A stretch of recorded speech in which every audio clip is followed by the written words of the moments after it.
நல்ல பிதாவே. அல்லேலூயா. எபிரேயருக்கு நிருபம் 11ஆம் அதிகாரம் 7வது வசனம் சொல்லுகிறது, விசுவாசத்தினாலே நோவா தற்காலத்திலே காணாதவைகளை குறித்து தேவ எச்சரிப்பு பெற்று பயபக்தி உள்ளவனாகி தன் குடும்பத்தை ரட்சிப்பதற்கு ஒரு பேழையை உண்டு பண்ணினான் என்று சொல்லி வாசிக்கிறோம். இந்த வசனத்தை குறித்து பார்க்கும்போது நேரடியாகவே இருக்கிறது. இதில் ஒன்றும் பெரிய நீங்கள் நினைக்கிற மாதிரி ஆழமான அல்லது மறைபொருள் அப்படின்னு நம்ம சொல்ல முடியாது. அதாவது வெளியரங்கமாக இருக்குது, ஆனால் நிறைய விஷயங்கள் அதுக்குள்ளே இருக்குது. ஆண்டவர் சொல்லுகிறார் மத்திய 24, 37, 38 நோவாவின் காலத்தில் எப்படி நடந்ததோ அப்படியே மனுஷகுமாரன் வரும் காலத்திலும் நடக்கும். பேதுருவின் புஸ்தகம் சொல்லுகிறது, இவைகளெல்லாம் திஷ்டாங்கமாய் நமக்கு எழுதப்பட்டிருக்கிறது என்று சொல்லி. பழைய ஏற்பாட்டில் சொல்லப்பட்டிருக்கிறதாக இருக்கட்டும், எல்லாமே வரும் காரியங்களுக்கு நிழலாக இருக்கிறது என்று சொல்லி கொலோசியருக்கு எழுதின நிருபம் 2ஆம் அதிகாரம் 16 முதல் 18 வசனத்திலே பவுல் சொல்லுகிறார். எனவே பழைய ஏற்பாட்டில் சொல்லப்பட்ட எந்த ஒரு காரியமும் ஏதோ சரித்திரமோ அல்லது ஒழிந்து போகிறவர்களோ அல்ல. நியாயப்பிரமாணத்தினுடைய முறைமைகள் தான் முடிவுக்கு வந்ததே ஒழிய நியாயப்பிரமாணத்தினுடைய சத்தியம் முடிவுக்கு வரவில்லை. இயேசு கிறிஸ்துவினுடைய பஸ்கா அடிக்கப்பட்ட அந்த ஆட்டுக்குட்டியிலிருந்து 7 பண்டிகைகளுடைய எல்லா காரியங்களும் இன்னும் நிதர்சனமாக இருக்கிறது, அதாவது ரகசியமாக இருக்கிறது. நீங்கள் நிறைய பேர் என்ன நினச்சிட்டு இருக்கிறோம், பழைய ஏற்பாடு ஒரு கதை, ஒரு சரித்திரம் அப்படின்னு சொல்லி நினச்சிட்டு இருக்கிறோம். அது ஒரு சம்பவம். அதற்கு பின்னால் இருக்கிற காரியம் தான் நமக்கு படிக்க வேண்டியது மிக முக்கியமானது. நோவாவின் காலத்தில் சொல்லப்பட்டபடி ஒரு மிக முக்கியமான ஒரு பேரழிவை நோவாவின் காலத்திலும் சந்திக்கிறார். அந்த காலகட்டத்தில் ஒரு குடும்பம் தேவனால் மீட்கப்படுகிறது. இப்பொழுதும் நோவா காலத்தை போலவே இயேசுவும் வரப்போகிறார். நாம் எல்லோரும் அந்த இயேசு கிறிஸ்துவின் வருகையை சந்திக்கிறவர்களாக இருக்கிறோம். அதில் நம்முடைய குடும்பம் ரட்சிக்கப்படுமா? இதுதான் இன்னைக்கு கேள்வி. நாம் இன்னைக்கு பார்க்குற மிக முக்கியமான விஷயம் என்னவென்றால், சபை கூடி வருதலை வைத்திருக்கிறோம். இப்படி ஒரு முறைமைகளை கர்த்தர் உண்டாக்கி இருக்கிறார். வேதமே தெளிவாக சொல்லுகிறது, சபை கூடி வருவதை சில விட்டு விடுகிறது போல நீங்கள் விட்டு விடாதிருங்கள். எல்லாம் இருக்கு, ஆனால் எதற்காக? why we are in church, அதான் மிக முக்கியம். சபைக்குள்ளே நாம் ஏன் இருக்கிறோம் என்பதுதான் ரொம்ப முக்கியம். காரணம், இன்னைக்கு கடைசி காலத்தில் சபை என்பது ஒரு ரிலிஜியஸ் சைட்டாக மாறிவிட்டது. அதாவது நாங்கள் எல்லாம் கிறிஸ்தவர்கள் கூடி வந்து ஆராதிப்பதற்கு ஞாயிற்றுக்கிழமையில ஒரு 2 மணி நேரத்துக்கு ஒரு இடம். அப்படியானால் இந்த நமக்கு இருக்கிறதான அந்த ஆவிக்குரிய வாழ்க்கை அல்லது கர்த்தரோடு கூட இருக்கக்கூடியதான ஐக்கியம் என்பது என்ன? அதான் ரொம்ப இம்பார்ட்டன்ட். வேர்ல்டு வந்து குளோபல் வார்மிங்ல இன்க்ரீஸ் ஆகி ஹை அலர்ட் கொடுத்துருக்காங்க, வேர்ல்டு வைட் கொடுத்துருக்காங்க, இந்தியன் கவர்மெண்ட்டுக்கு கொடுத்துருக்காங்க, எல்லாருமே கொடுத்துருக்காங்க. we are crossing 1.5 டிகிரி செல்சியஸ்ன்னு சொல்லி கவர்மெண்ட்ஸ், அதாவது ஆல் ஓவர் மீடியாவில் வந்திருக்குது. 1.5 தாண்டிடுச்சு. நம்முடைய மேக்சிமமே 3 தான். 3.5 இருந்தால் பூமி எரிஞ்சிடும். அதாவது டோட்டல் பூமியும் எரியும் 3.5 வந்துட்டா. அதான் அவங்களும் சொல்றாங்க, ஐநாவுடைய ரிப்போர்ட் சொல்லுது. நேற்று 1.5 நம்ம கிராஸ் பண்ணிட்டோம், இனி high alert, any time anything can happen அவங்க சொல்லி வச்சிருக்காங்க. இதைத்தான் பைபிள் சொல்லுது. 2 பேதுருவின் புஸ்தகம் 3ஆம் அதிகாரம் 10ஆம் வசனத்துல, கர்த்தருடைய நாள் இரவிலே திருடன் வருகிற விதமாய் வரும், அப்பொழுது வானங்கள் மடமடவென்று அகன்று போகும், பூதங்கள் வெந்து உருகி போகும், பூமியும் அதில் உள்ள கிரியைகளும் எரிந்து அழிந்து போகும். த சேம் ஆண்டவர் 2000 வருஷத்துக்கு முன்னாடி சொன்னது குளோபல் வார்மிங். அப்போ குளோபல் வார்மிங்னா என்னன்னே தெரியாது. அன்னைக்கு எந்த விதமான கார்பன் டை ஆக்சைடும் கிடையாது, இன்னைக்கு மாதிரி வாகனங்கள் கிடையாது, எதுவுமே கிடையாது. இன்னைக்கு அத்தனையும் நம் கண்களுக்கு முகம் நிதர்சனமாக இருக்கிறது. நாம் இதிலிருந்து எப்படி ஆக்கினிக்குள்ளாக தீர்ப்பிலிருந்து நாம் எப்படி தப்பிக்க போகிறோம், அதுக்கு தான் சர்ச்சுக்கு வரணும். வெளியே இருக்கிறவங்களுக்கு இது தெரியாது பாருங்க. அவங்களுக்கு இது வரும்னு வேணா தெரியுமே ஒழிய இதுல இருந்து எப்படி தப்பிக்கிறதுங்கிறது சபைக்குள்ள இருக்கிறவனுக்கு மட்டும்தான் தெரியும். உலகம் ஆக்கினிக்குள்ளாக தீர்க்கப்படும் என்பது உலகத்துக்குள்ள தெரியும், ஆனால் அதுல இருந்து தப்பிக்கிறது எப்படி என்பது நோவாவுக்கு மட்டும்தான் தெரியும். அப்ப சபைக்கு தெரிகிறதா? சபை ஆயத்தப்படுகிறதா கிறிஸ்துவை சந்திப்பதற்கு? ஏதோ வருக வருதுன்னா சும்மா ஏதோ ஒரு உபதேசமா உங்களுக்கு சொல்லிட்டு உங்களை காப்பாற்றுறதுக்கு அப்படி சொல்றோமா? இல்லை. சபை என்பது என்ன? ஒரு பேழை மாதிரி. வரப்போகிறது இந்த அழிவிலிருந்து உங்களை காப்பாற்றுவதற்கு நோவா 100 வருஷத்துக்கு முன்னாடி பேழையை ரெடி பண்ணிட்டே இருக்கிறார். 500வது வருஷம் கர்த்தர் பேசுறாரு, 600வது வருஷம் ஜலப்பிரளயம் வருது. 100 வருஷமா கர்த்தர் நோவா சொல்லிக்கிட்டே இருக்கிறாரு. அதுக்கு நடுவில் பேழையை ஆயத்தம் பண்ணிட்டே இருக்கிறார். அதே மாதிரி தான் சபை ஒரு பக்கம் உங்களை ஆயத்தப்படுத்திக்கிட்டே இருக்கிறது. எதுக்காக ஆயத்தப்படுத்துகிறது? வெறும் கல்லறைக்கு போய் உங்களை புதைக்கிறதுக்கு தான் சபையை தேவைன்னா அப்படி ஒரு சபை தேவையில்லை நமக்கு. அப்ப எதுக்கு சபை? சபை என்பது வேறொரு காரியத்துக்காக உருவாக்கப்பட்டது. நோவா உள்ளும் புறமும் கீழ் பூசி பேழையை உண்டு பண்ணி கொண்டிருந்தான், ஆயத்தப்படுத்திக்கிட்டே இருந்தான். வேலை முடிவடையும் போது ஜலப்பிரளயமும் வந்தது. நான் அதை ஆப்போசிட்டா பார்ப்பேன். ஜலப்பிரளயம் வர்றதுக்குள்ள அவர் வேலையை முடிச்சிட்டார். அதே மாதிரிதான் சபை இருக்கணும். கிறிஸ்துவை சந்திப்பதற்கு நாம் ஆயத்தமா இருக்கிறோமா? Are we ready? அதான் இங்க கேள்வி. சர்ச்சுக்கு வந்துட்டு போகும்போது வாட்ஸ் த டிஃபரன்ஸ்? நாங்கள் சபைக்கு வந்துட்டு போகும்பொழுது ஒவ்வொரு நாளும் கர்த்தர் ஏதோ ஒரு காரியத்தை எங்களோட கூட பேசுவார், ஏதோ ஒன்று செஞ்சுக்கிட்டே இருப்பாரு. ஆனால் இன்னைக்கு சபை அந்த இடத்துல இருக்கிறதா? சபை நான் போதிக்கிறதை சொல்லவில்லை, கேட்கிற ஒரு இடத்துல நான் சொல்லுகிறேன். அப்போ வசனம் தெளிவா சொல்லுது, ஒரு பெரிய ஆக்கினத்துக்கு தப்பிக்கும்படிதான் நோவா பேழையை உண்டு பண்ணினான். அப்ப இன்னைக்கு இந்த பேழை, இதான் பேழை உங்களை உண்டு பண்ணிட்டு இருக்கிறாங்க, ரெடி பண்ணிட்டு இருக்கிறாங்க. அப்ப நாம ஆயத்தம் ஆகிறோமா அப்படின்னு சொன்னா அதுக்கு ஒரு 2-3 விஷயங்கள் இருக்கிறது. அது இருந்தால் ஒரு ஆயத்தம் நமக்கு நடக்கும். இப்போ ஆயத்தப்படுறதுக்கான ஒரு இனிஷியேட்டிவான விஷயத்தை தான் சொல்றோம். இது ஒரு நிறைய ப்ராசஸ் இருக்கு. அந்த வசனத்தை திருப்பி வாசிங்க பார்ப்போம். 11ஆம் அதிகாரம் 7வது வசனம். விசுவாசத்தினாலே தற்காலத்தில் காணாதவைகளை குறித்து தேவ எச்சரிப்பு பெற்று. இதுதான் சபைக்கு இருக்க வேண்டிய முதல் காரியம். ஃபர்ஸ்ட், தற்காலத்தில் காணாதவைகளை குறித்து தேவ எச்சரிப்பு பெற்று அப்படின்னு இருக்கிறது. அப்ப தற்காலத்தில் காணாதவைகளை குறித்து தேவ எச்சரிப்புனா என்ன? நம்ம எல்லாருக்குமே காண்கிறவைகளை குறித்து தேவ எச்சரிப்பு இருக்கிறது. இப்ப நடக்கிறத பத்தின எச்சரிப்பு இருக்குது. இப்போ உங்களுக்கு தெரியும், காலேஜில் சீட்டு கிடைக்காது, உடனடியாக போய் பையனுக்கு என்ன செய்யணும்? முதலே அட்மிஷன் போடணும். தெரியும், எங்க ட்ரெயின் ஊருக்கு போக போறோம், ட்ரெயினுக்கு டிக்கெட் கிடைக்காது, உடனே ரிசர்வ் பண்ணி வச்சிருங்க. எச்சரிப்பு இருக்குது. நாளைக்கு இன்னைக்கு லாக்டவுன் இருக்கு அல்லது லீவ் போட போது இன்னைக்கே நம்ம வாங்கி வச்சிருவோம். எச்சரிப்பு இருக்கிறது. ஆனால் என்ன நடக்கும்னே தெரியாது. அவைகளை குறித்த எச்சரிப்பு உங்களுக்கு வரணும்னு பைபிள் சொல்லுது. இந்த செகண்ட் விஷன் சொல்லுவாங்க.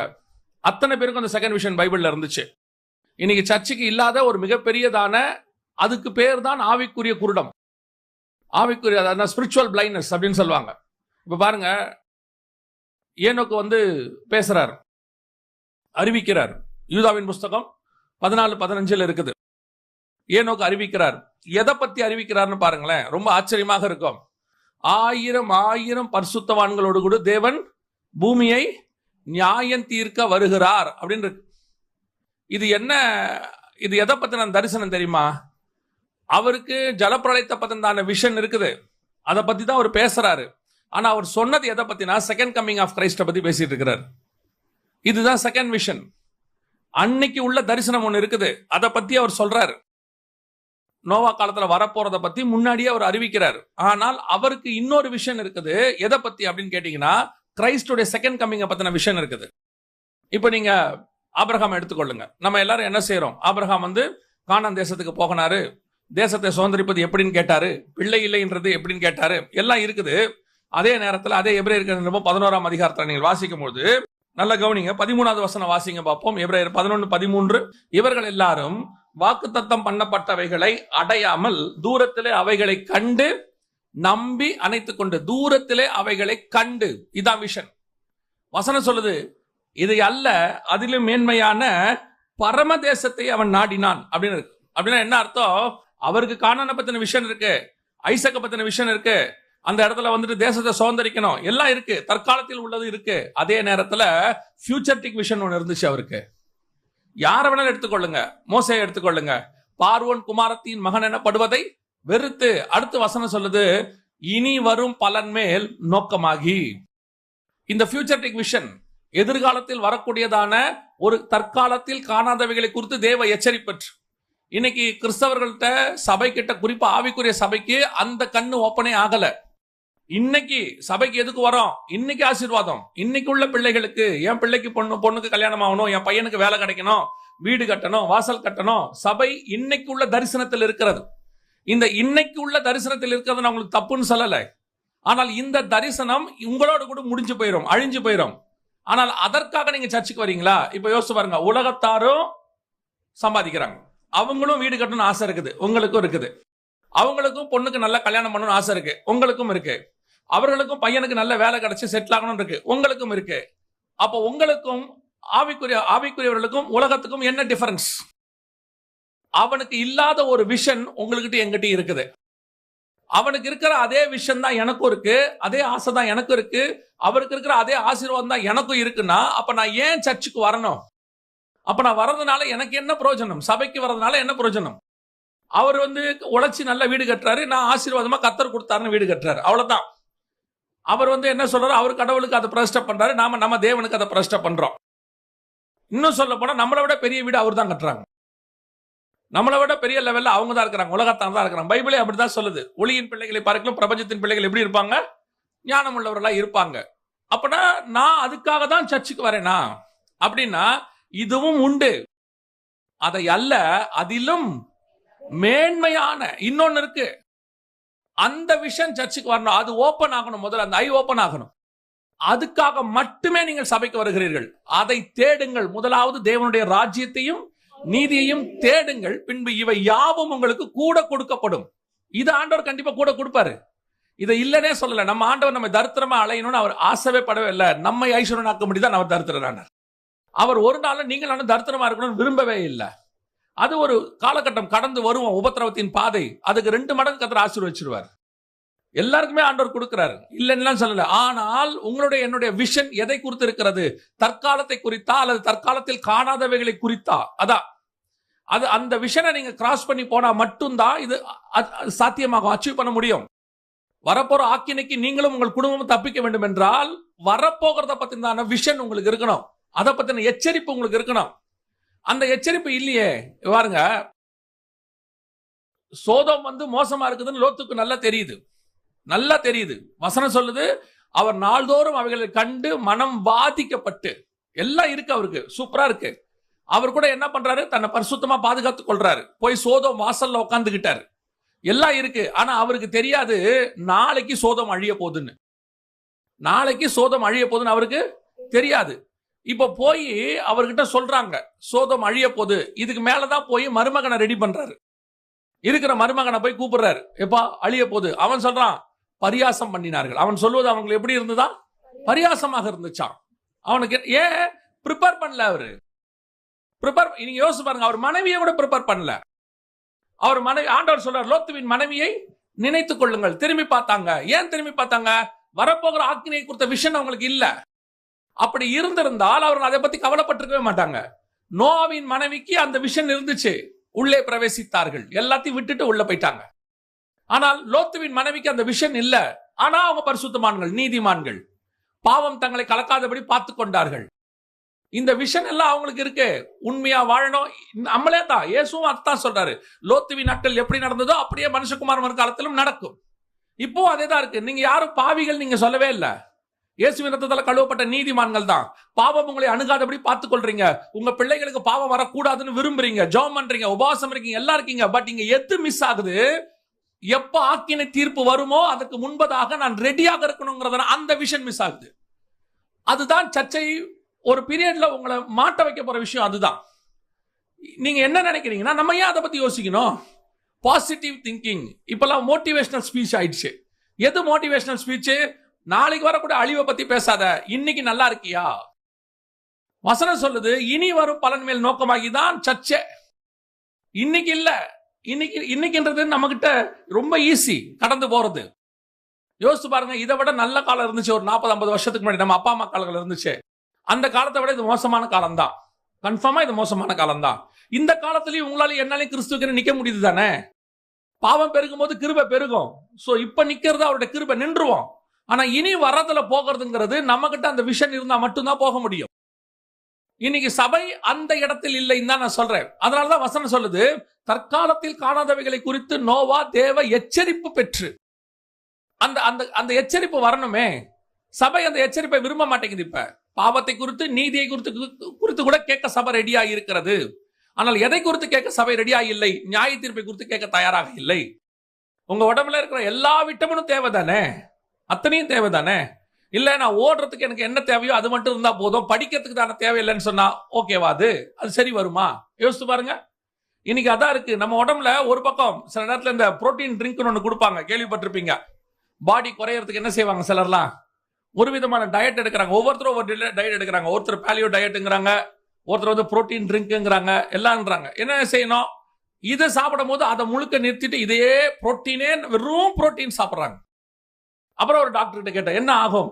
வெறும் புரோட்டீன் ட்ரிங்கை நீங்க சாப்பிடும் பொழுது சரியான முறையில தண்ணி குடிக்காவிட்டால் கிட்னி அஃபெக்ட் ஆகும். ஹை புரோட்டீன் எங்களை என்ன ஆகும்? கிரியேட்டின் லெவலை உங்களை இன்க்ரீஸ் பண்ணி விட்டுரும். அப்போ இது தேவை வரும்போது ஃபைபர் குறையுது. ஃபைபர் அதிகமா எடுக்கும் போது கார்போஹைட்ரேட் குறையுது. அதனால தான் ஆண்டவர் எல்லாத்தையும் சேர்த்து கரெக்டா வச்சிருக்காரு நம்ம பாடியில. நாம என்ன செய்யறோம்? அவசரப்பட்டு பாடியை குறைக்கணுன்றதுக்காக ஏதோ ஒரு டயட்டை ஃபாலோ பண்ணி ஏதோ ஒண்ணு அப்படியே சில ஆட்களா பாத்தீங்கன்னா ஒண்ணுல விழுந்தானா அப்படியே அதுலயே போயிட்டு ஒரு பக்கம் அப்படியே பிளஸிங் ஒரு பக்கம் ஓடுது. புரோட்டீன் ட்ரிங்க் மாதிரி தான். ஒரு நாள் போய் முட்டிட்டு நிக்குது. என்ன பண்றதுன்னு தெரிய மாட்டேங்குது. புசித்தார்கள், குடித்தார்கள், நட்டார்கள். அதேதான் இன்னைக்கு இருக்கு. நோவாவின் காலத்தில் புசித்து குடித்து பெண் கொண்டு பெண் எடுத்து ஒரு பக்கம் ஃபுல்லா போகுது. இன்னொரு பக்கம் அவனுக்கு நியாய தீர்ப்பை பத்தின அறிவே இல்லை. அதை பத்தி நான் எந்த நாலேஜும் இல்லை, காஷன் இல்லை. அப்படி கொடுக்கிற காஷனை ஏற்றுக்கொள்ளக்கூடிய இடத்தில் சபை இல்லை. அதை சொன்னாலும் சபைக்கு பிடிக்க மாட்டேங்குது. அப்புறம் எப்படி வருங்காலத்தை குறித்து தேவ எச்சரிப்பு பெற்று ஒரு பேழையை ஆயத்தம் பண்ணினான்னு இருக்குது. ஆயத்தம் பண்ணாம எப்படி போவீங்க? இன்னைக்கு அப்படிதான் இருக்கு சர்ச்சு. ஒரு இடத்துக்கு நீங்க வீட்டுக்கு கணவர் என்ன, நம்ம அம்மாக்கள் கணவன் அப்படி கிடையாது பாருங்களேன். எப்ப யாரை கூட்டு வந்தாலும் வீட்டுல ஒரு ஆளுக்கு சாப்பாடு இருக்கும். நான் சொல்ல ஒரு 30 வருஷத்துக்கு முன்னாடி அப்படி உங்களுக்கு இப்ப யாருக்குமே அப்படி தெரியாது.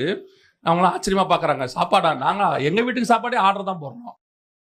இப்ப எப்படி நாங்க அப்பெல்லாம் வீட்டுல கணவர் ஆர்டர் போடுவாரு, சாப்பாடு கொடுமான்னு. இப்ப வீடே சேர்ந்து ஆர்டர் போடுது இல்லையா? அதுல வேற ஒரு பெருமை, 12 மணிக்கு கேட்டா கூட சாப்பாடு வரும். முதல்ல 12 மணிக்கு சாப்பிட்றதே தப்பு, அதுல ஒரு பெருமை வேற. இப்ப யோசிச்சு பாருங்க, நம்ம ஒரு காஃபி குடிக்க ஒருத்தர் கூட்டு வந்தாலும் கூட வீடு ஆயத்தமாக வேண்டிய இடத்துல நம்ம இருக்கிறோம்.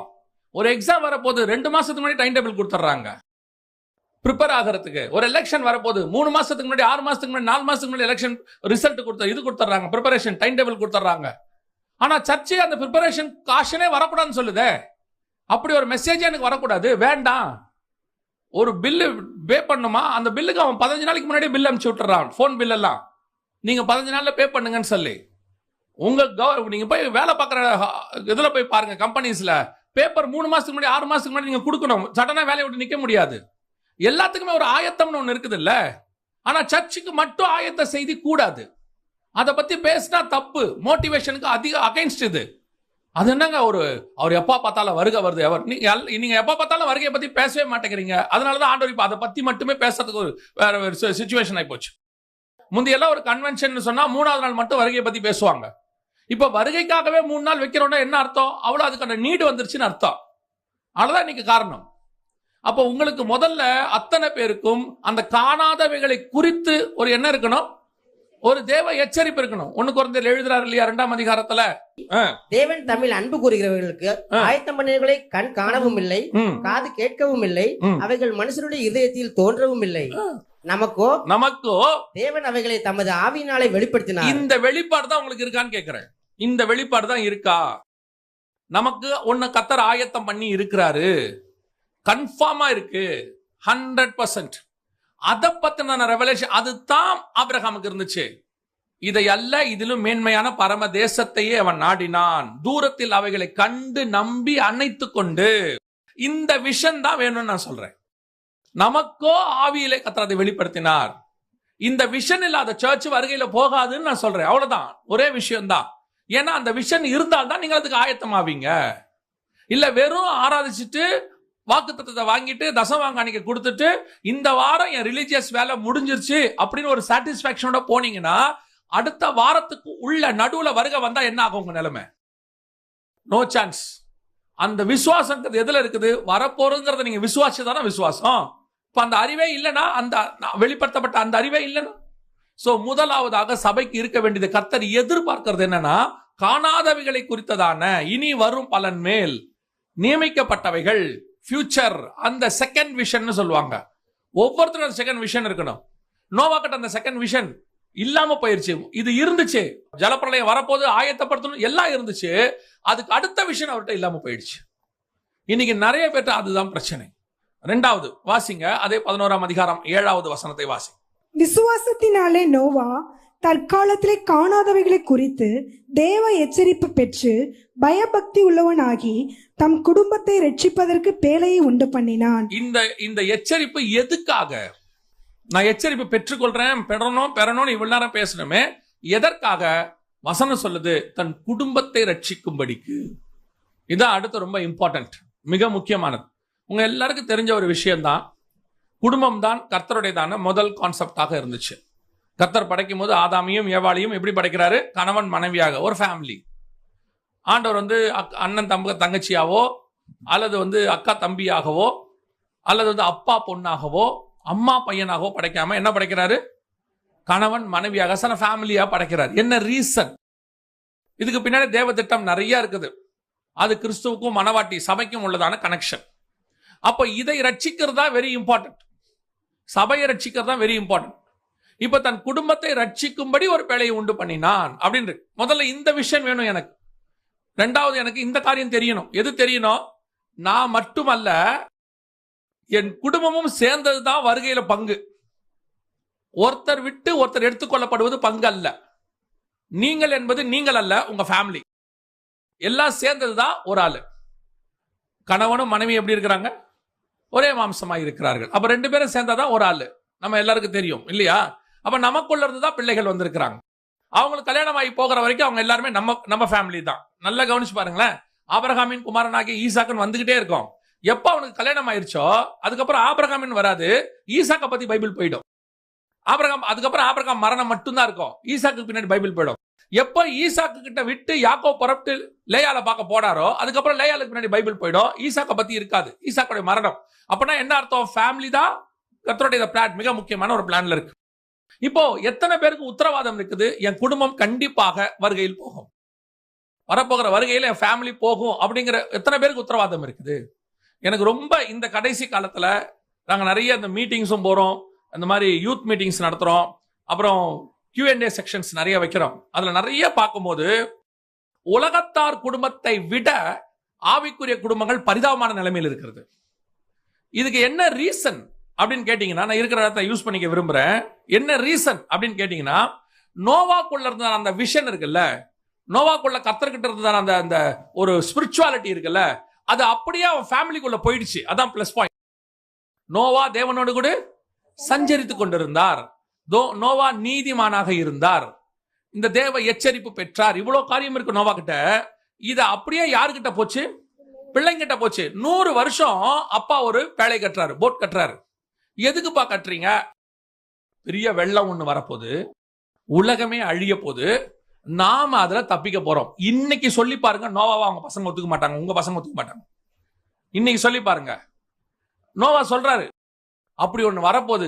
இந்த விஷன் அவர் மனைவிக்குள்ள போகுது. அவர் சொன்னது எங்க போகுது? அவர் மனைவிக்குள்ள போகுது. அது மட்டுமல்ல, 3 பேரும் வாலிப பசங்க, கல்யாணமான பசங்க, நோவாவும் அவன் குமாரரும் குமாரரின் மனைவிகளும். அவங்களுக்குள்ள இந்த விஷன் போகுது. எனக்கு ரொம்ப ஆச்சரியம் என்னன்னா, இன்னைக்கு உங்க விஷன் உங்க மனைவிக்குள்ளேயே போகாது, உங்க விஷன் உங்க கணவனுக்குள்ளேயே போகாது. அதை புரிய வைக்கிறதுக்குள்ளே உங்க வாழ்நாள் முடிஞ்சிடும். அந்த அம்மா கிட்ட சொல்லி முடிக்கவோ அல்லது அதியா கிட்ட சொல்லி முடிக்கவோ உங்களுக்கு வாழ்நாளே முடிஞ்சிடும். எப்படி நிறைய பேர்ட்ட கேட்பேன், அந்த விஷனோட ஒத்து ஓடுற குடும்பங்கள் இருக்கு, இல்லைன்னு கிடையாது. ஆனா விஷனே இல்லாத ஆளை தூக்கிக்கிட்டு ஓடுறதுன்னு ஒண்ணு இருக்குது. அது இருக்கிறதுல ரொம்ப கஷ்டம். அவங்களுக்கும் விஷனை புரிய வச்சு, அவங்களுக்கு அந்த புரியாத ஒரு ஆளை கூட வச்சுக்கிட்டு இந்த ஓடுறதுன்னு ஒண்ணு இருக்கு பாருங்களேன், இருக்கிறதுலயே மகா கஷ்டம். என்ன பண்றதுனே தெரியாது. ஆனா வேற வழியே இல்லை. அதெல்லாம் நம்ம எங்கேயோ யோசிக்க வேண்டியது, கல்யாணம் ஆகும் போது யோசிக்க வேண்டிய விஷயம். நான் தான் சொல்லுவேன், கல்யாணத்துக்கு முன்னாடி நீங்க 1000 தடவை யோசிக்கலாம், கல்யாணம் பண்ண பிறகு ஒரு தடவை கூட யோசிக்க கூடாது. முடிஞ்சிருச்சு, வேலை ஓவர். இனி இதை எப்படி கொண்டு போய் சேர்க்கலாம் தான் பார்க்கணும். வண்டி வாங்குற வரைக்கும் எந்த வண்டி வாங்கலாம் நீங்க என்ன செய்யலாம் யோசிச்சு 1000 மாடலை நீங்க பார்க்கலாம். வாங்கிட்டீங்களா, இருக்கிற வண்டியை ரிப்பேர் பண்ணி ஓட்டிக்கிட்டே இருக்க வேண்டியதுதான். பக்கத்துல போற வண்டி எப்பவுமே நமக்கு நல்லா தான் தெரியும், அது யூசுவல் தான். அந்த வண்டி எப்படி போகுது இல்ல, என்ன பண்றது? நமக்கு இந்த வண்டி தான் ஆண்டவர் கொடுத்துருக்காரு, இதைத்தான் ஓட்டணும். கரகரான் சவுண்ட் வருது, வேற வழி இல்லை, இதோட தான் வாழணும். நான் எப்பவுமே சொல்லுவேன், எனக்கு ரொம்ப ஆச்சரியமான ஒரு விஷயம் அது பைபிள்ல. இந்த சிங்கக்கபில சிங்கத்தின் வாயை கட்டினார்ல தூதன், கட்டினார் தானே சார்? ஏன் இவர் தானியலை தூக்கி வெளியே விட்டு போக கூடாது? எப்படி இருந்தாலும் ராஜா நாளைக்கு காலைல காப்பாற்ற போறாரு, இவரையும் காப்பாற்றணுங்கிற பிளான் பரலோகத்துக்கு வந்துருச்சு. இந்த சிங்கத்தை வாயை கட்டுறதுக்கு பதிலா பேசாம தானியலை தூக்கி வெளியே விட்டு போயிட்டா வேலை முடிச்சா இல்லையா? இல்ல, நம்ம வியூல சொல்றேன், பிரச்சனை இருக்கா இல்ல? இப்ப இது சிங்கத்துல சிங்க வாயத்தை கட்டியாச்சு, தானியலையும் அங்கேயே விட்டாச்சு. ஒரு நாள் நைட்டு முழுக்க இந்த சிங்கத்தோட அவர் என்ன செய்யணும்? வாழணும். இப்ப தானியல் நிலைமையை நினைச்சு பாருங்க. அது நல்ல சிங்கமா இருந்தா வாய் கட்ட வேணாம், இது நல்ல சிங்கம் எல்லாம் இல்ல, அதனாலதான் அவன் என்ன பண்ணிட்டான்? வாயை கட்டிட்டான். இப்ப அந்த சிங்கம் தானியலை நைட்டு முழுக்க எப்படி பார்த்துட்டு உட்காந்துருக்கோம்? யூஷுவல் தானே, எப்படி உட்காந்துருக்கோம் யோசிச்சு பாருங்க. நல்ல சாப்பாடு முன்னாடி இருக்கு, நம்மளால சாப்பிடவும் முடியல, பரலோகம் வாயை ஜாம் ஆக்கி விட்டு போயிருச்சு இல்லையா? இப்ப அந்த சிங்கத்துக்கு எப்படி இருக்குன்னு கேட்டா, நல்ல சாப்பாடு சாப்பிடவும் முடியல, இப்படியே உட்காந்து முறைச்சிட்டே இருக்கோம். இப்ப தானியல் நேருக்கு நேர் சிங்கத்தை பார்க்க கூட மாட்டாரு. அப்ப நீங்க ஓடுற ஓட்டத்துல முதல்ல உங்க விஷன் உங்க குடும்பத்துக்குள்ள போகுதா? அவங்கள ஆயத்தப்படுத்த இடத்துக்கு சபை இருக்குதா? உங்களால முடியுதா? அதானே இன்னைக்கு பிரச்சனை. ஒரு குடும்பத்தை பரலோகத்துக்கு கூட்டு போறதுக்கே விஷனை கொண்டு போக முடியலையே. இன்னைக்கு கொண்டு போக பார்த்தா இப்படிப்பட்ட குடும்பங்கள் தான் இருக்கு. உங்க விஷன் உங்க ஃபேமிலிக்குள்ள போகவே மாட்டேங்குது. கல்யாணம் ஆகி 10 வருஷம் ஆனாலும் போக மாட்டேங்குது, 20 வருஷம் ஆனாலும் போக மாட்டேங்குது. பிரச்சனை போயிட்டே இருக்கு. இன்னைக்கு நிலைமை தான், விஷன் போக மாட்டேங்குது. சரி, இது ஃபர்ஸ்ட். 2வது, உங்கள் விஷன் உங்க பிள்ளைகளுக்குள்ள போகுதா? இன்னைக்கு இருக்கிறதுலே மிகப்பெரியதான டிராபேக் அதுதான். நிறைய ஆவிக்குரியவங்க அழுகுறாங்க. அவங்களுக்கு என்னன்னா, இப்ப இந்த ஜெனரேஷன் கேப்னு சொல்றாங்க, ஜென்சின்னு சொல்றான், என்னென்னமோ சொல்றான். நம்ம கிட்ட பேசுறதுக்கு அவனுக்கு கோவம் வருது. சாட் ஜிபிடி கிட்ட பேசுறது சந்தோஷமா பேசிட்டு இருக்கான். அவன் சொல்றான், எனக்கு பெஸ்ட் ஃப்ரெண்டு கிடைச்சிச்சுங்கிறான். இன்னைக்கு எப்படி இவனுக்குள்ள நீங்க ஸ்பிரிச்சுவல் விஷனை கொண்டு போவீங்க? நிறைய சர்ச் இப்ப பாதிக்கப்பட்டு பிரச்சனையே அங்கதான் போயிட்டு இருக்குது. எப்படி கொண்டு போறது? எப்படி இந்த விஷனை பிள்ளைகளுக்குள்ள கொண்டு போகிறது? நீங்க சர்ச்சைக்கு கூப்பிட்டா பிள்ளைங்க வருதா? இன்னைக்கு சர்ச்சைக்கு பிள்ளைங்க வருதா? ஒண்ணு வரமாட்டேங்குது. அப்படியே கண்டிச்சு நம்ம கூப்பிட்டாலும் இங்க வந்து உட்காந்துட்டு போன் நோண்டிக்கிட்டு இருக்குது. பாஸ்டர் செய்தி கொடுத்துருக்காரு, கீழே உட்காந்து போன் நோண்டிக்கிட்டே இருக்குது. பெற்றோரால ஒண்ணுமே சொல்ல முடியல. மீறி கேட்டா குடும்பமே உடையிற அளவுக்கு பிரச்சனை நடக்குது. இன்னைக்கு விஷன் போகல. என்ன காரணம்? உங்களுக்குள்ள விஷன் ஏன் உங்க பிள்ளைக்குள்ள போக மாட்டேங்குது? அதை கொண்டு போக வேண்டியது பொறுப்பு உங்களுது தானே. உங்க பிள்ளைய டாக்டர் ஆக்குறது, இன்ஜினியர் ஆக்குறது, IAS ஆக்குறது, IPS ஆக்குறதுலாம் ரெண்டாவது. முதல்ல அவனை மனுஷன் ஆக்கணும். முதல்ல கர்த்தர் கூட நிறுத்தணும். அவன் டாக்டரா நரகத்துக்கு போகிறதை விட சாதாரணமாய் படித்து பரலோகத்துக்கு போவது வாசி. இன்னைக்கு படிப்புன்னு எல்லாத்துக்கும் இம்பார்ட்டன்ஸ் கொடுத்துட்டு ஸ்பிரிச்சுவாலிட்டிக்கு இம்பார்ட்டன்ஸ் கொடுக்காத ஒரு ஃபேமிலிஸ் ஞாயிற்றுக்கிழமை ஸ்பெஷல் கிளாஸுக்கு அமைச்சிடறாங்க. நீட்டுக்கு படிக்கிறாங்க, அங்க போறாங்க. படிப்பு இல்லாட்டி எதிர்காலத்துல பிச்சை எடுப்ப. திருப்பியும் சொல்றேன், கர்த்தர் இல்லாவிட்டால் தான் பிச்சை எடுப்பார்கள். அவர் ஆடு மேய்க்கிறவனையும் ராஜாவாய் மாத்த வல்லமை உள்ளவராக இருக்கிறார். உங்க பிள்ளைக்கு எவ்வளவு ஞானம் இருக்குதோ அந்த ஞானத்துக்கு கர்த்தர் உயர்த்திட்டு போறாரு. தேவனால் கூடாத காரியம் ஒண்ணும் இல்லை. உங்க பிள்ளைக்கு படிப்பு கொடுக்க வேண்டாம்னு சொல்லல. உலகத்துல எல்லாத்தையும் உங்க பிள்ளைகளுக்கு நீங்க கொடுங்க. ஆனா எல்லாமே ரெண்டாவது. கர்த்தர் தான் ஃபர்ஸ்ட். சபைக்கு கூட்டு வரதான் ஃபர்ஸ்ட். அங்க கூட்டு வர மாட்டேங்கிறீங்க. அது கூட்டத்தை உட்கார பாருங்க. பிள்ளைகளை சர்ச்சைக்கு கூட்டு வரது பெற்றோர் கண்ட்ரோல்ல இல்லையாமா. எங்க நான் சொன்னா அவ கேட்கவே மாட்டேங்கிறா, வரவே மாட்டேங்கிறா. எங்க காலத்துல என்ன பண்ணுவாங்கன்னு கேட்டா, பைபிள் வாசிக்காட்டி சாப்பாடு போட மாட்டாங்க. நோ பிரேக்ஃபாஸ்ட், காஃபி கிடையாது, எதுவும் கிடையாது. நாங்க உடனே இவங்க என்ன பண்ணுவாங்க தெரியுமா? பிள்ளை கோச்சிக்கிட்டு போய் ஏதாவது பண்ணோம். அது பயமுத்துறதோட சரி. நீங்க பேப்பர்ல நடக்கிற 1-2 விஷயத்தை வச்சுட்டு நீங்க என்ன பண்றீங்க? பிள்ளை ஏதாவது பண்ணிக்குமா? ஒண்ணும் பண்ணாது. நீங்க ஸ்பிரிச்சுவலி பிள்ளைக்கு பேக்கப் பண்ணுங்க. உங்க பிள்ளைகளுக்கு நீங்க முதல்ல ஜாம் பண்ணுங்க. பெற்றோர் உட்காந்து டிவி பார்த்துட்டு இருந்தா அப்புறம் பிள்ளையும் டிவி தான் பார்க்கும். பெற்றோர் உட்காந்து போன் பார்த்தா அதுவும் தான் பார்க்கும். நீங்க சீரியல் பாக்குறீங்க, அது கொரியன் சீரியல் பாக்குது. அவ்வளவுதான் வித்தியாசம். நீங்க தமிழ் சீரியல் பாக்குறீங்க, உங்க பிள்ளைகள் என்ன பாக்குது? கொரியன் சீரியல் பாக்குது. அது வேற சொல்லுது, இப்ப நான் என்ன தமிழா பாக்குறேன், கொரியா தானே பாக்குறேன். ஏன்னா கொரியா பாவம் நல்ல பாவம், தமிழ் பாவம் தான் மோசமான பாவம். இன்னைக்கு இதுதான் குடும்பங்களுடைய நிலைமை. வசனம் சொல்லுது, நோவா தன் குடும்பத்தை ரட்சிக்கும்படி ஒரு பிழை உண்டு பண்ணினான். First preference to your family. இன்னைக்கு கணவர் வேலைக்கு போறாரு, மனைவி வேலைக்கு போறாங்க, காலத்தின் கட்டாயம், பணம் பத்தல, குட். ஆனா இதெல்லாம் சம்பாரிச்சு யாருக்கு கொண்டு வரீங்க? 60 வயசு வரைக்கும் ஓடி வீடு போட்டு சம்பாரிச்சு நகை வாங்கி லேண்ட் வாங்கி எல்லாம் ரெடி ஆயிருச்சு. 60 வயசு ஆகும் போது ஃபேமிலி இல்ல. பையன் சொல்றான் வெளிநாட்டுல இருந்து, எங்கிட்ட சொன்னான் ஒருத்தன், அவங்க அம்மா இறந்துட்டாங்க. போன் பண்றோம், வா இந்த மாதிரி அம்மாக்கு இப்படி ஆகி போச்சு. அவன் சொல்றான், அங்கிள் நான் வந்துட்டு போனா 2-3 லட்சம் செலவாகும் அங்கிள்.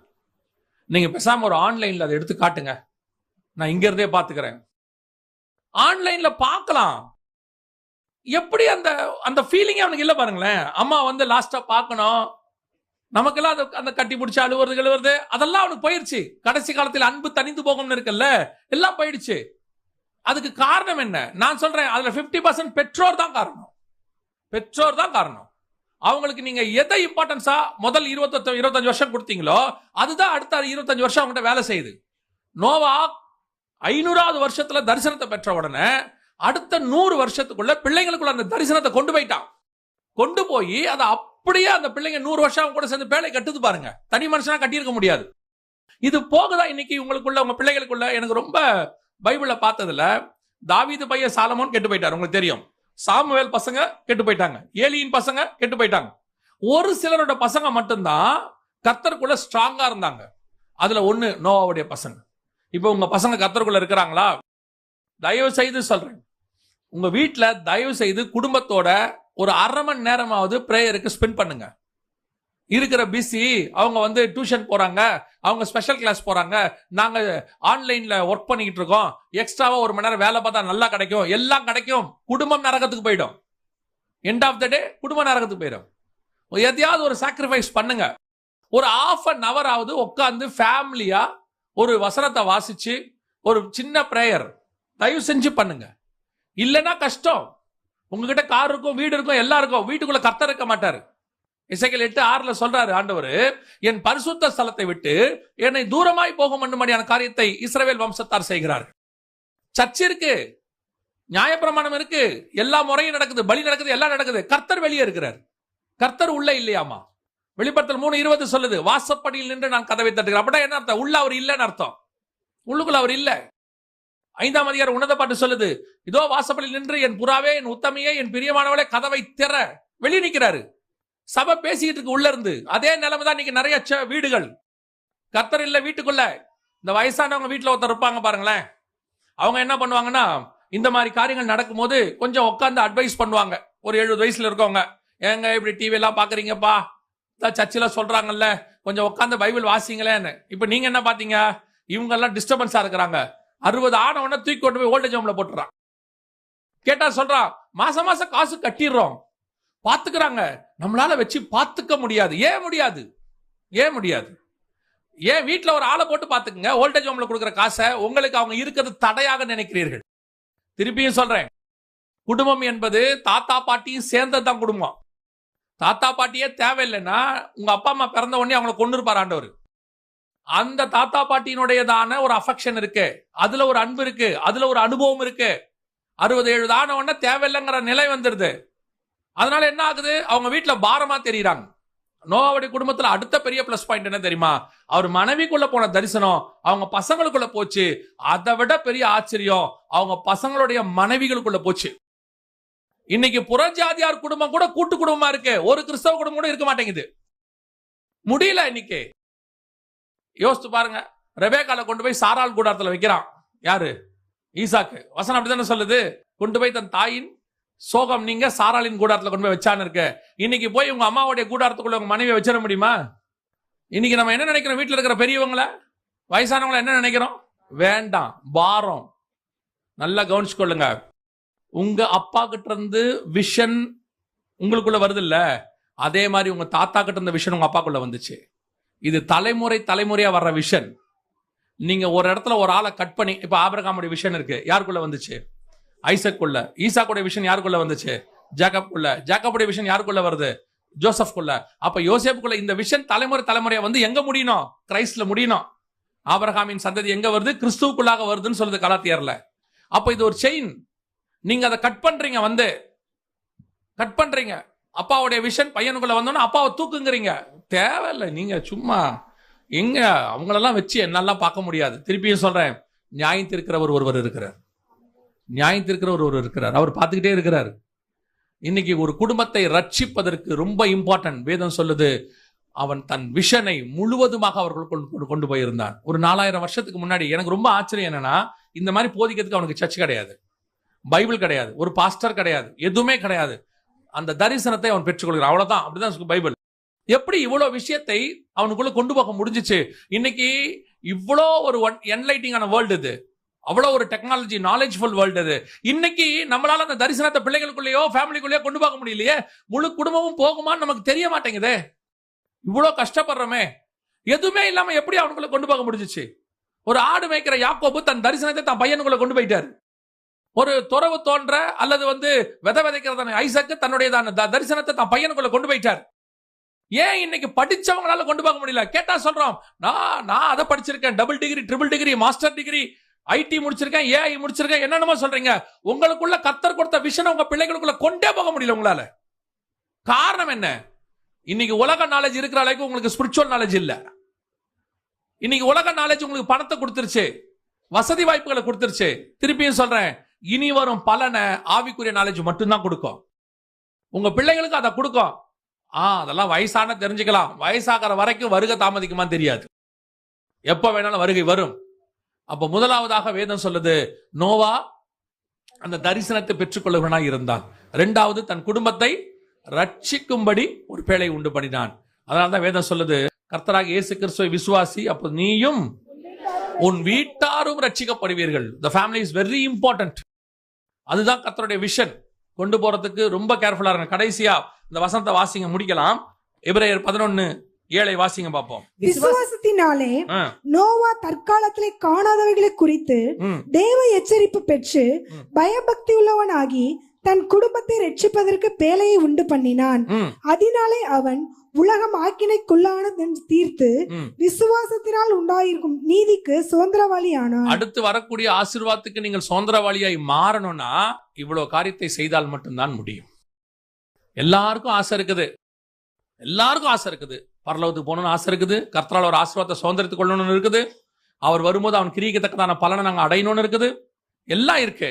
ஆனால் அதெல்லாம் அடையணும்னா இதை செய்யாம முடியாது. இதை செஞ்ச பிறகு வசனம் சொல்லுது, அவன் விசுவாசத்தினால் உண்டான நீதிக்கு சுதந்திரவாளியானான். அவன் அதை இன்ஹெரிட்டன்ஸ் அவன் எடுத்துக்கொண்டான், அவன் ஆசீர்வாதத்துக்குள்ள வந்துட்டான்.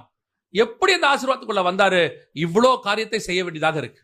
இன்னைக்கு உள்ளதான மிக முக்கியமான உபதேச பிழை என்னன்னா, கிரியையே இல்லாமல் ஆசீர்வாதத்தை பெற்றுக்கொள்வது. நான் எதுவுமே செய்ய மாட்டேன், ஆனா கர்த்தர் என்ன செய்வாரு? ஆசீர்வதிப்பாரு. இல்லவே இல்லைங்க, அப்படி ஒண்ணு இல்லவே இல்லை. ரட்சிப்பு கூட நமக்கு கிருபையினால கிடைச்சிச்சு, அவருடைய கிரியையினால கிடைச்சிச்சு. அவர் சிலுவை சுமக்க வேண்டி இருந்துச்சு, அவர் மரிக்க வேண்டி இருந்தது, அவர் பாட அனுபவிக்க வேண்டி இருந்தது. அதனாலே நான் ரட்சிக்கப்பட்டேன். கிரியையில்லா விசுவாசம். இன்னைக்கு உங்களுக்கு கடைசி காலத்துல என்ன ஆயிருச்சு? நீ வந்து தசமா காணிக்க கொடுத்துட்டு நீ பாட்டும் வேலையை பாரு, பரலோகம் உனக்கு தானாய் கிடைக்கும். கிடைக்கவே கிடைக்காது. பைபிள் அப்படி இல்லவே இல்லை, அப்படி இல்லவே இல்லை. விசுவாசத்தினால் உண்டாகும் நீதியை நீங்க சுதந்திரிக்கணும்னா இவ்வளவு காரியத்தை செய்ய வேண்டி இருக்குது. பயபக்தி உள்ளவனாக வேண்டி இருக்குது, வரும் காரியங்களை குறித்து தேவ எச்சரிப்பு பற்றி விசுவாசிக்க வேண்டி இருக்கிறது, வேலையை ஆயத்தம் பண்ண வேண்டி இருக்கு. இவ்வளவு காரியம் செஞ்சாதான் நீங்கள் சுதந்திரவாளியாய் மாற முடியும். இன்னைக்கு ஒரு கூட்டம் சொல்லிட்டே இருக்குது, நீங்க என்ன வேணாலும் எப்படி வேணாலும் இருங்க, ஜாலியா இருங்க, இதான் கடைசி காலத்துல பிசாசோடையதான கடைசி தாக்கிறதுக்கு பிசாசு இருக்கிற இதான் நூதனமான டாக்டரின். ஜாலியா இரு, சர்ச்சுக்கு வந்துட்டு போ, சர்ச்சுடைய முறைமைகளை மட்டும் செஞ்சுட்டு போயிரு, கரெக்ட் டயத்துக்கு வா, தசமா காணிக்கு கருத்து கொடுத்துரு, சர்ச்சில் ஏதாவது ப்ரோக்ராம் வச்சு அட்டன் பண்ணு, நீ பாட்டுன்னு இரு, கர்த்தர் உன்னை பரலோகத்துக்கு கூட்டு போவார். இல்லைங்க, ஏமாத்துறாங்க. இல்ல, இன்னைக்கு பைபிள், இன்னைக்கு ஆன்லைனுங்கிற பேர்ல பிசாசு எவனை விழுங்கலாமோ என்று வகை தேடி சுத்தி திரிகிறான். இந்த உபதேசம் கேட்கறதுக்கு நல்லா இருக்கும், ஏன் தெரியுமா? இப்ப நீங்க அதை செஞ்சுட்டே இருக்கீங்க, இப்போ உங்களை ஒரு சாட்டிஸ்பாக்சனுக்குள்ள கொண்டாந்துரும். நம்ம தான் ஆல்ரெடி சர்ச்சுக்கு போறோமே, நம்ம தான் தசமா காணிக்கையில கொடுத்துட்டு இருக்கிறோமே, அப்ப நம்ம கரெக்டா தான் இருக்கிறோங்கிறதான ஒரு மாயைக்குள்ள கொண்டு போயிடும். இல்ல, பரிசுத்தம் உள்ளவன் இன்னும் பரிசுத்தமாகட்டும், நீதி உள்ளவன் இன்னும் நீதி செய்யட்டும். அப்பத்தான் நீங்க மகிமையின் மேல் மகிமை அடைந்து சீயோனிலே காணப்பட முடியும். இன்னைக்கு கடைசி காலத்துல சர்ச்சு ஈஸி கோயிங்கா மாறிக்கிட்டு இருக்கு. என்ன சொல்றாங்கன்னா, இந்த காலத்துல சர்ச்சு இப்படிதான் இருக்கும், கிடையவே கிடையாது. எல்லா காலத்திலும் சர்ச்சு ஒரே மாதிரி தான் இருக்கும். ஏன்னா அது அவர் மனவாட்டி, அது அவர் வசனத்துல உருவாக்கப்பட்டது. எல்லா காலத்திலும் சபைக்கு ஒரே உபதேசம் தான். 2025க்காக ஆண்டவர் மாடிஃபை பண்ணிலாம் கொடுக்கல. கடைசி காலம் ரொம்ப பாவம் பெருகிருச்சு, கொஞ்சம் ஈஸியா விட்டுருப்பா, கிடையவே கிடையாது. எல்லா காலத்திலும் ஏத்த ஒரே உபதேசத்தை 2000 வருஷத்துக்கு முன்னாடி சர்ச்சு கொடுத்துட்டார். எப்படி இருந்தாலும் சபை பரலோகத்துக்கு போகும் பைபிள் சொல்லவே இல்லை. இப்படி இருந்தால்தான் போக முடியும் என்று சபை சொல்லுகிறது, வேதம் சொல்லுகிறது. அப்போ அதற்கான கிரியையை நீங்கள் செய்யத்தான் வேண்டும். ஆயத்த படணும், ஒவ்வொரு நாளும் இந்த 3 காரியங்கள் கண்டிப்பாக செய்யணும். முதலாவதாக நான் சொல்லிட்டு முடிக்கிறேன். முதலாவதாக, இனி வரும் காரியங்களை குறித்ததான தரிசனம் உங்களுக்கு இருக்கணும். விசுவாசத்தினாலே அவன் தேவ எச்சரிப்பு பெற்று இன்னையிலிருந்து வரப்போகிறதான மிக முக்கியமான உங்களுக்குரிய ஆசீர்வாதம், அழிவுள்ளதான இது அழியாமையும். அதை நீங்க சாவுக்கியத்த வசனமா மாத்திட்டீங்க. அற்புதமான மகிமையான வசனம் அது. எடுத்துக்கொள்ளப்படும் போது வசனம் சொல்லுது, அழிவுள்ளதான இது. அவர் 1 அதை எழுதுறாரு. அவர் எழுதும் போது வருகையை பத்தி எழுதுறாரு. கடைசி காலத்துறைக்கு இதோ நான் உங்களுக்கு ஒரு ரகசியத்தை சொல்லுகிறேன், நாம் எல்லோரும் நித்திரை அடைகிறது இல்லை. அப்படித்தானே இருக்குது. கிறிஸ்துவுக்குள் மரித்தவர்கள் முதலாவது எழுந்திருப்பார்கள், நாம் அழிவுள்ளதான இது அழியாமையும், சாவுக்கு எதுவான இது சாவமை. அவர் வந்து எழுதுறது மகிமையான சரீரத்தை குறித்து. அந்த விஷன் வேணும். எப்போ வந்தாலும் கர்த்தர் எனக்கு அற்புதமான ஒரு ஆசீர்வாதத்தை வச்சிருக்கிறார். 2வது, அது எனக்கு மட்டுமல்ல என் குடும்பத்துக்கும் சேர்த்து. அதனாலதான் உங்ககிட்ட குடும்பத்தை கர்த்தர் கொடுத்தார். இல்லைன்னா குடும்பத்தை கொடுத்துருக்க மாட்டார் ஆண்டவர். உங்களை நம்பி கர்த்தர் ஒரே ஒரு குடும்பத்தை தான் கொடுத்துருக்காரு. அந்த காலத்திலேயாவது குடும்பம்னு சொன்னா 10 பிள்ளை 8 பிள்ளை 7 பிள்ளை இருக்கும். இப்ப 2 மிஞ்சி போச்சுன்னா 1, இல்லைன்னா 2 எக்ஸ்ட்ராவா, ஏதாவது ஒன்று ரேர் இருக்கு 3. அதை தாண்டி இல்ல, மொத்தமே 5 பேர் இருக்கீங்க வீட்டுல மேக்சிமம். இல்ல அப்பா அம்மாவை சேர்த்தா 7 பேர் இருக்கீங்க. இந்த 7 பேர், அவன் 8 பேர் தான் பேழைக்குள்ள போனான். இந்த 7 பேர் பேழைக்குள்ள போகிறது ரொம்ப முக்கியம். ஒவ்வொரு நாளும் ஆயத்தப்படுங்க, இந்த தரிசனத்தோட ஓடுங்க, காத்திருங்க. கிறிஸ்து வரும்போது அவரை சந்திக்கிற கூட்டத்தில் நீங்களும் நானும் இருக்கணும். நான் ஒரே ஒரு விஷயத்த சொல்லி முடிச்சிடுறேன். சபைக்குள்ள வராம ஒருத்தன் நரகத்துக்கு போயிட்டானா அது அவனுடைய பாடு. ஏன்னா அவனுக்கு தெரியாது. ஆனா சர்ச்சுக்குள்ள வந்துட்டு ஒருத்தன் நரகத்துக்கு போறானா அதுதான் இருக்கிறதுலே கொடுமை. ஏன்னா இவனுக்கு சத்தியம் தெரியும். அதுவும் ஆவிக்குரிய சபைக்கெல்லாம் வந்துட்டு கைவிடப்படுறதுங்கிறது ரொம்ப கொடுமையான ஒரு விஷயம். கர்த்தர் நமக்கு அந்த வாய்ப்பை ஓபன் பண்ணி வச்சிருக்கிறார். நீங்க விரும்புகிறபடி ஓபன் பண்ணி இருக்கிறார். உங்களுக்கு அப்படி, எனக்கு அப்படி இல்லை. நல்லா அழகா ஏசி போட்டு ஒரு ஹால ஆண்டர் கொடுத்து நீ பரலோகத்துக்கு வந்தா போதும்னு நினைக்கிறார். நீங்க சொல்றீங்க நம்ம பசங்களை பார்த்து, உங்க பிள்ளைய பார்த்து, சாப்பிட வழி இல்லாத பிள்ளையெல்லாம் பாஸ் பண்ணுதேடா, உனக்கு நல்லா தானே சாப்பாடு போட்டேன், ஏன் மார்க் கம்மின்னு கேட்குறீங்க தானே? அதே கேள்வி உங்களை பார்த்து கர்த்தர் கேட்பார். சாப்பாட்டுக்கு வழி இல்லாத கஷ்டப்படுற எத்தனையோ நாடுகளிலே ஜனங்கள் விசுவாசத்தோடு காத்திருக்கிறார்கள். உங்களுக்கு எல்லா ஆசீர்வாதத்தையும் கர்த்தர் கொடுத்திருக்கிறார். இனி நம்ம சபையில கைவிடப்பட்டவங்கன்னு ஒருத்தர் இருக்கவே கூடாது. நான் எப்பவுமே எல்லா சபைக்கும் அது விரும்புறேன். ஏன்னா கைவிடப்பட்டவங்க வெளியே இருக்கட்டும், ஆனா சர்ச்சுக்குள்ள ஒருத்தன் காலை வச்சுட்டானா அவன் கால் நரகத்துக்குள்ள வைக்கவே கூடாது. Church is the last destination for heaven. அல்லேலூயா. இயேசுவே தெளிவா சொன்னார், எனக்காக அழாதிருங்கள், உங்களுக்காகவும் உங்கள் பிள்ளைகளுக்காகவும் அழுங்க. நம்ம எல்லாம் உங்க ஃபேமிலிக்காக. ஒருவேளை உங்க குடும்பத்துல இன்னும் கணவனோ மனைவியோ பிள்ளைகளோ ரட்சிக்கப்படாம இருந்தாங்கன்னா இப்போ அவங்கள நினைச்சு, ஒருவேளை அவங்கள நீங்க கூட்டு வந்திருந்தீங்கன்னா அவங்களுக்காக, ஒருவேளை கூட்டிட்டு வரலன்னா அவங்களுக்காக நினைச்சு முதலாவது அதுக்காக ஜெபம் பண்ணுங்க பார்ப்போம். ஆண்டவரே, உங்களுக்குள்ள இருக்கிற விஷன் என் குடும்பத்துக்குள்ள வரணும். நானும் என் வீட்டாருமோ என்றால் கர்த்தரையே செவிப்போம். கிறிஸ்து வரும்பொழுது எங்கள் முழு குடும்பமும் உம்மை சந்திக்கிற இடத்தில் காணப்பட வேண்டும். அப்படி ஒரு தீர்மானம், ஒரு ஆசை. உங்களுக்கு 2 பிள்ளை இருந்தா 2 பிள்ளையும் நல்லா இருக்கணும்னு நினைக்கிறீங்க. குடும்பத்துல எல்லாரும் ஆரோக்கியமா இருக்கணும்னு நினைக்கிறீங்க. ஒருத்தர் கூட வியாதிப்பட்டா நீங்க மனசு கஷ்டப்படுறீங்க. அதே மாதிரிதான் கிறிஸ்து நினைக்கிறாரு, என் சபை முழுசும் பரலோகத்துக்கு வந்துடணும். ஒண்ணு கூட வியாதிப்பட்ட சபையா இருக்கக்கூடாது, ஒண்ணு கூட கைவிடப்பட்ட சபையா இருக்கக்கூடாது. ஒப்பு கொடுப்போமா? ஒரே ஒரு காரியம், கிறிஸ்துவினுடைய தரிசனம் உங்களுக்குள்ளும் உங்கள் குடும்பத்துக்குள்ளும் வர வேண்டும். இந்த ஒரு காரியத்துக்கு மட்டும் நம்ம ஜெபம் பண்ண போறோம். அப்படி விரும்புகிறவங்க